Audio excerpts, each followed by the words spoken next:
Bonne fête de Purim.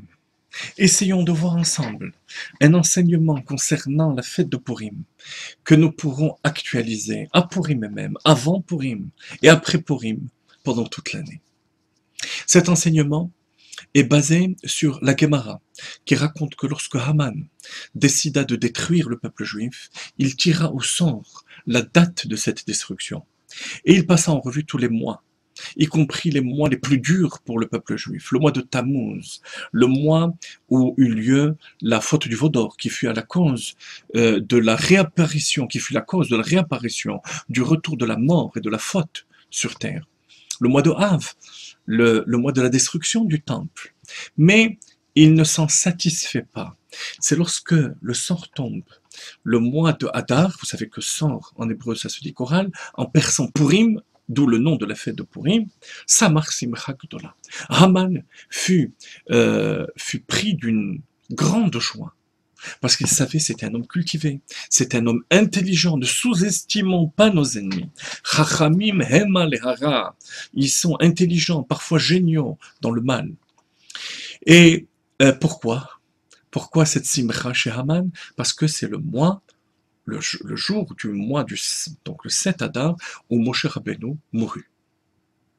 Mais il ne savait pas, disent nos sages, que Bezaïn Be'adar, Beshiva Be'adar, Met ou Beshiva Be'adar Nolad, qu'il est né aussi Moshe Rabbeinu, 120 ans plus tôt, ce jour-là, ce même mois. Alors essayons de comprendre. Pourquoi cette simcha? Est-ce que Haman était quelqu'un de superstitieux? Il se dit, c'est un mois néfaste, Moshe Rabbeinu, et Moshe, leur maître, plutôt, est mort ce mois-là. Si c'est le cas, il y a des mois beaucoup plus néfastes. On vient de les citer, le mois de Tammuz, le mois de Av.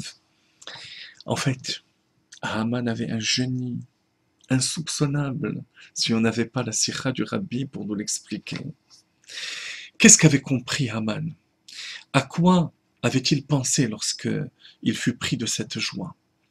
Tout simplement au fait que, pendant ce mois, les prières les plus fantastiques furent prononcées par Moïse lui-même.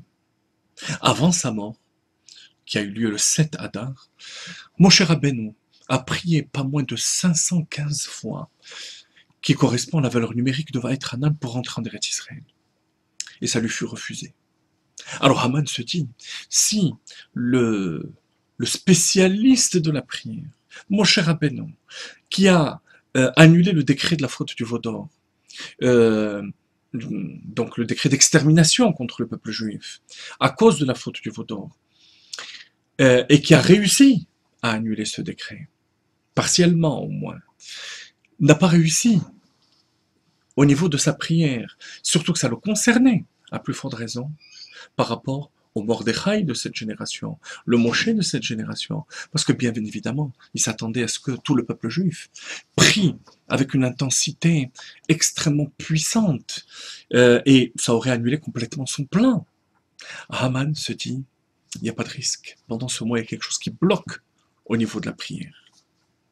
Il avait peut-être raison, parce que la Gemara dit qu'il ne savait pas que ce mois-là, Moshe Rabbeinu était né. Qu'est-ce qu'il ne savait pas? Il ne savait pas que lorsque le peuple juif essaye d'agir sur un front, et que ce front présente un canal qui est bouché, par exemple celui de la prière, il y a d'autres solutions.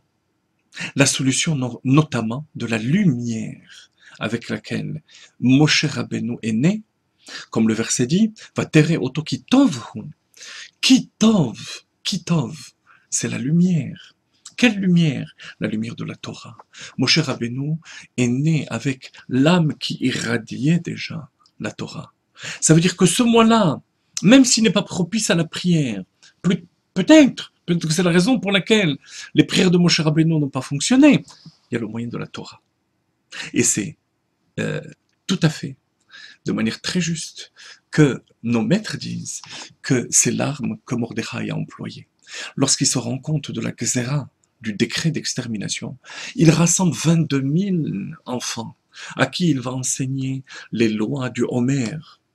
Les lois du Homer qui ne sont pas d'actualité à ce moment-là, puisque le Beth Amikdash est détruit, pour faire étudier les enfants l'Imouda Torah Lishma, de manière désintéressée. Et c'est ce qui va annuler le décret. C'est à ce moment-là, lorsque Haman voit ses enfants étudier, et étudier avec tellement de ferveur la Torah, qu'il se dit qu'il n'arrivera pas à accomplir son dessein d'extermination. Et voilà l'enseignement de Purim, Rabotai. L'Aïhudim haïta ora zu Torah. C'est le véritable Matan Torah de notre histoire.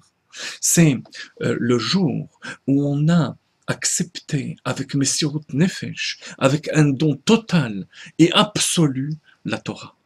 Depuis maintenant, depuis 3300 ans, depuis le don de la Torah, mais en particulier depuis l'histoire de Purim.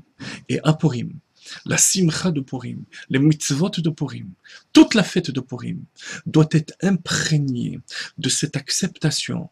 Kiimu vekiblu hayehudim, kiimu mashikiblu kvar. On a accompli ce qu'on a déjà accepté. Combien de fois avons-nous accepté la Torah, Matan Torah, Tchouva, décisions qu'on a prises dans notre vie à Purim? Il faut décider de les réaliser. Et cette décision-là même nous transporte dans la plus grande simcha qui puisse exister, Chayav Inish Livsum Bepuria, un Purim, Sameach et Shabbat Shalom, puisque le lendemain, on rentre dans le Shabbat de Purim.